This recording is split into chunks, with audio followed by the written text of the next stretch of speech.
સ્વાધ્યાય 5.1ની 31મી રકમમાં સાબિત કરો કે વિધેય fx બરાબર cos x સ્ક્વેર સતત વિધેય છે। હવે સતત વિધેયની વ્યાખ્યા તો હવે ખબર છે તમને। અહીંયા વિધેય f સતત કરવાનું છે, પણ અહીંયા સંયોજિત વિધેય છે, બે વિધેય છે, એક cos વિધેય છે અને બીજું x સ્ક્વેર ઘાતાંક વિધેય છે। એક ત્રિકોણમિતિ છે અને ઘાતાંક, એનું સંયોજન આપણે અલગ અલગ બતાવી, અલગ અલગ એને સતત બતાવી અને એના સંયોજનને આપણે સતત બતાવવું પડે। અહીંયા પહેલું તો વિધેય f છે, એનો પ્રદેશ જોઈએ તો r છે, એ તો ખબર છે કે એનો r છે। હવે ધારો કે બે વિધેય અલગ કીધું ને સંયોજિત છે, બે અલગ પાડી દઈએ તો એક વિધેય h લઈએ તો hx બરાબર x સ્ક્વેર લઈએ, પાછળનું ઘાતાંક વિધેય લઈએ, અને બીજું gx લઈએ, એને ત્રિકોણમિતિ વિધેય cos લઈ લઈએ, cos x લેવું પડે, બરાબર। આ બે વિધેય, આમાંથી બે વિધેય અલગ કર્યા।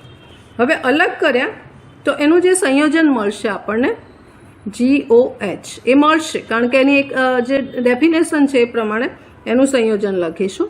એટલે G અંદર આવશે HX માટે G, અને HX છે આપણી પાસે x સ્ક્વેર, એને Gમાં મૂકતા આપણને મળશે cos x square is equal to fx મળશે। ટૂંકમાં આ જે fx છે એનું આ બે સંયોજન થયું, આ સંયોજન વિધેય થયું। આ સંયોજન જે છે એને આપણે સતત બતાવવાનું છે। અહીંયા જે G છે એનો પણ પ્રદેશ R છે, અને જે H ધાર્યું છે એનો પણ પ્રદેશ R છે। હવે સતત બતાવવા માટે કોઈક પોઈન્ટ લેવું પડે ને, એટલે એક લઈ લઈએ કે ધારો કે એ છે એના પ્રદેશમાં છે, બંને બધાનો R જ છે, એટલે આપણે પહેલાં H વિધેયનું લઈ લઈએ તો limit H x tense two a hx બરાબર limit x tense two a hx આપણી પાસે x સ્ક્વેર છે, એમાં મૂકતા xની કિંમત a મૂકતા a સ્ક્વેર, અને આ h ની કિંમત પણ થશે, એટલે આના બરાબર આ થઈ ગયું। મતલબ h એ r પર સતત છે, અને g છે એ તો cos વિધેય છે, તો ખબર જ છે કે g એ cos વિધેય છે, એ પણ r પર સતત છે।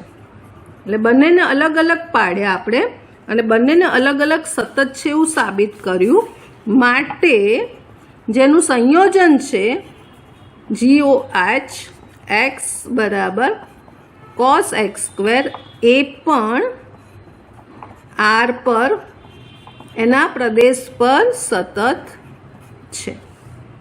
મતલબ અહીંયા સીધું આ સંયોજન કોણ દર્શાવે છે? f, તો f એ r પર સતત છે। પછીના બાકીના બધા દાખલામાં આવું સંયોજન છે, એટલે અલગ અલગ એને પાડવાના છે વિધેયને, અને અલગ સતત બતાવી અને પછી એનું સંયોજન પણ સતત થશે, એ રીતે એ રકમો છે। સ્વાધ્યાય 5.1ની 32મી રકમમાં સાબિત કરો વિધેય fx બરાબર મોડ cos x સતત છે। અહીંયા પણ બે વિધેય છે, એક cos x વિધેય છે ને બીજું માનાંક વિધેય છે, એ બંનેને અલગ ધારી અને અલગ અલગ સતત બતાવવાના, અને પછી એટલે એનું સંયોજન પણ સતત થશે। અહીંયા એફનો વિસ્તાર આપણને ખબર છે r છે। હવે આપણે ધારી લઈશું, ધારો કે hx બરાબર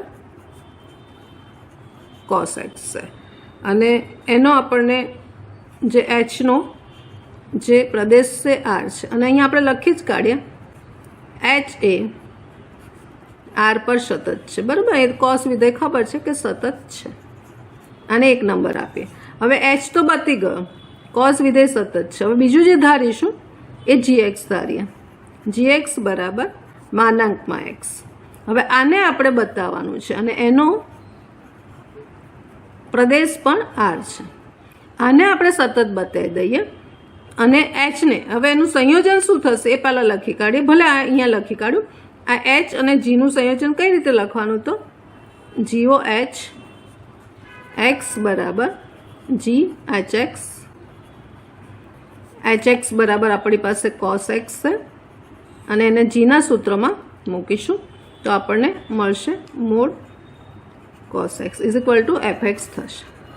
મતલબ આ fxને સતત બતાવવાનું છે, આપણી રકમ છે, એના માટે આપણે GOH ને સતત બતાવવું પડે। GOH ને સતત બતાવવા માટે જીને અને એચને અલગ અલગ સતત બતાવવું પડે. તો એમાં આપણે એચને તો અહીંયા લખી કાઢ્યું છે, એચ આપણે લખી કાઢ્યું છે. હવે જીને બતાવવાનું છે એટલે આપણો જીનું વિધેય આ છે, GX બરાબર મોડ એક્સ. હવે મોડ એક્સ એટલે આપણે એને એક પોઈન્ટ તો લઈશું, સાથે સાથે મોડ છે એટલે એના વિકલ્પ 3 વિકલ્પ લેવા પડે. એટલે આપણે એક પોઈન્ટ લઈ લઈએ અહીંયા, એ બિલોંગ્સ ટુ આર માટે આપણે લઈ લઈશું. હવે 3 એના ઓપ્શન લઈ લઈશું. પહેલું ઓપ્શન લઈશું એ ગ્રેટર દેન 0 લઈશું. હવે એ ગ્રેટર દેન 0 માટે એનું લક્ષ ચેક કરવું પડે આપણને. તો લિમિટ એક્સ ટેન્સ ટુ એ, અહીંયા GX આવશે અને ફરીવાર GXનું મૂકતા લિમિટ એક્સ ટેન્સ ટુ એ, GX એટલે મોડ એક્સ. હવે આપણે એ ગ્રેટર દેન 0 છે તો ખબર છે એના અંતરાલમાં જશે તો અહીંયા એક્સ ગ્રેટર દેન 0 થશે, મતલબ એક્સ ગ્રેટર દેન 0 છે એટલે એક્સ વધશે. અહીંયા લિમિટ એક્સ ટેન્સ ટુ એ, એક્સ વધશે અને માટે અહીંયા શું આવશે, એ આવશે. અને એને હું અહીંયા મોડ એક્સ તરીકે લખી શકું છું, મતલબ GA is equal to GA પણ મળી જશે આપણને. એટલે આ જે આપણને મળ્યું અહીંયા લિમિટ એક્સ ટેન્સ ટુ એ, જે વ્યાખ્યા છે ને સતતની, GX બરાબર GA મળ્યું.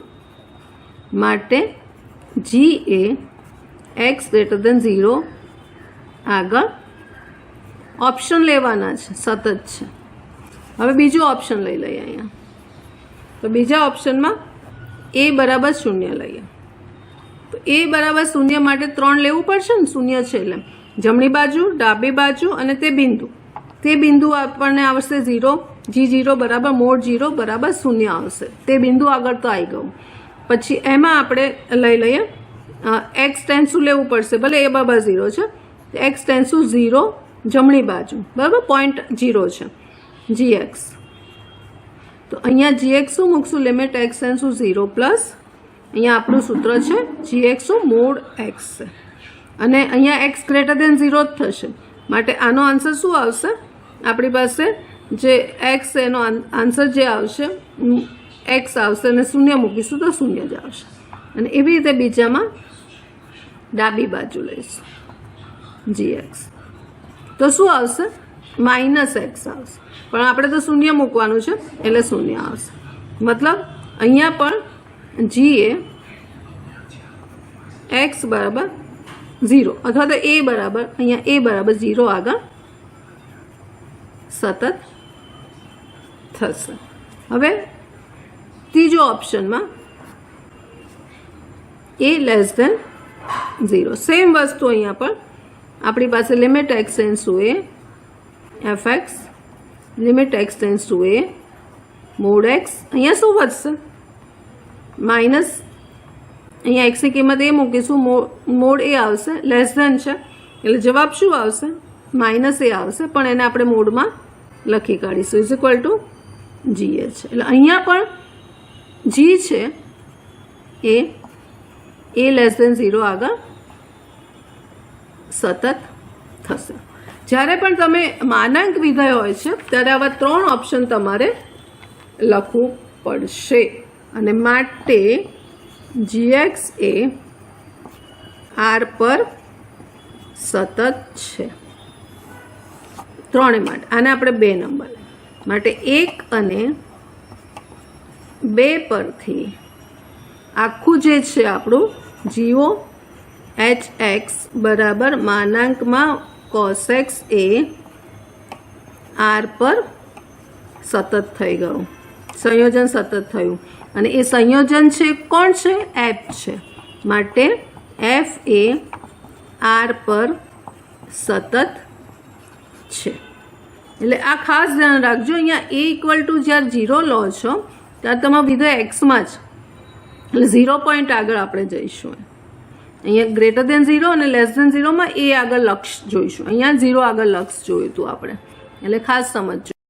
સ્વાધ્યાય 5.1ની 33મી રકમમાં સાઇન મોડ એક્સ વિધેયના સાતત્યનું પરીક્ષણ કરવાનું છે. હવે અહીંયા ખબર છે કે આ વિધેય છે fx બરાબર, તો એનો જે પ્રદેશ છે એ R છે. હવે બે આ સંયોજન વિધેય છે, એ બે વિધેયને છૂટા પાડી તો આપણે એને જે ધારીએ છીએ કે પાલું વિધેય gx બરાબર sin x લઈએ. એક સાઇન વિધેય છે, તમને દેખાય છે સાઇન વિધેય છે. અને બીજું લઈ લઈએ hx બરાબર માનાંક વિધેય દેખાય છે, મૂળ x લઈ લઈએ.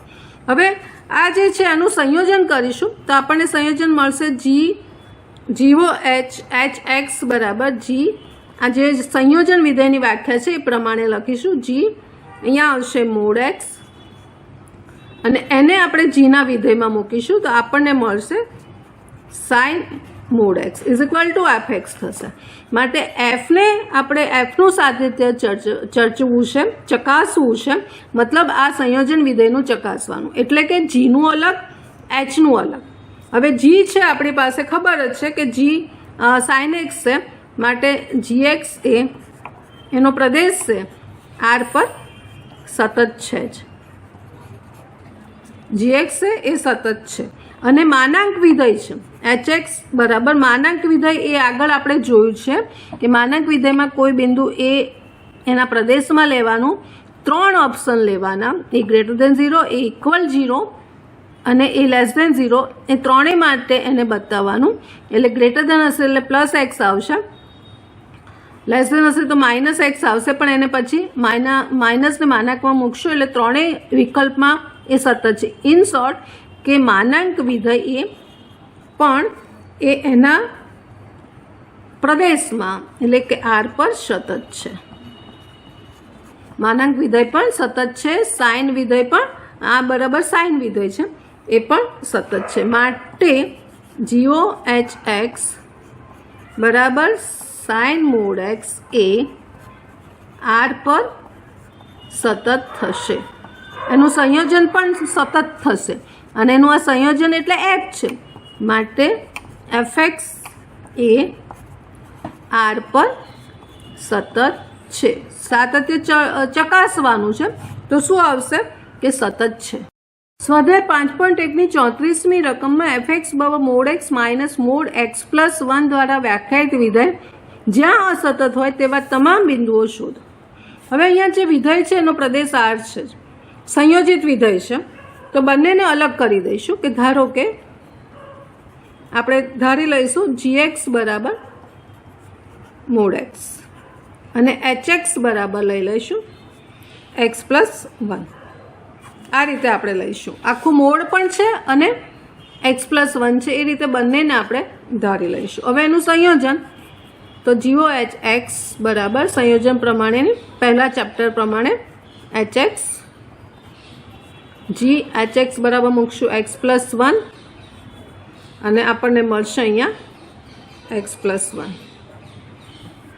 હવે તમને અહીંયા ખબર જ પડે છે કે અહીંયા hx બરાબર x પ્લસ 1 એ r પર સતત છે અને gx આગળ આપણે કીધું મોડ x પણ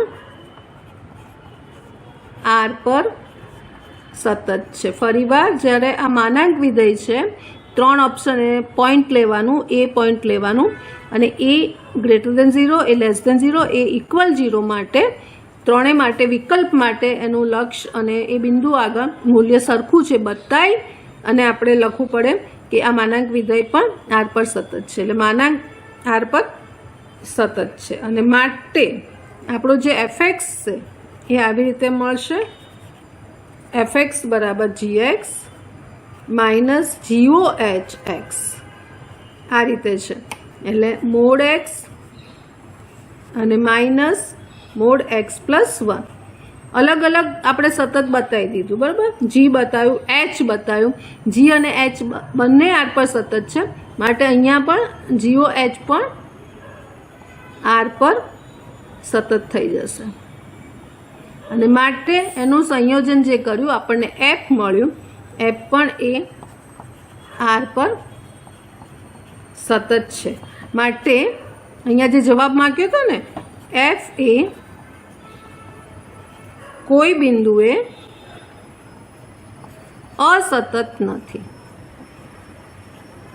કોઈ પણ એવું બિંદુ નથી જ્યાં અસતત થશે.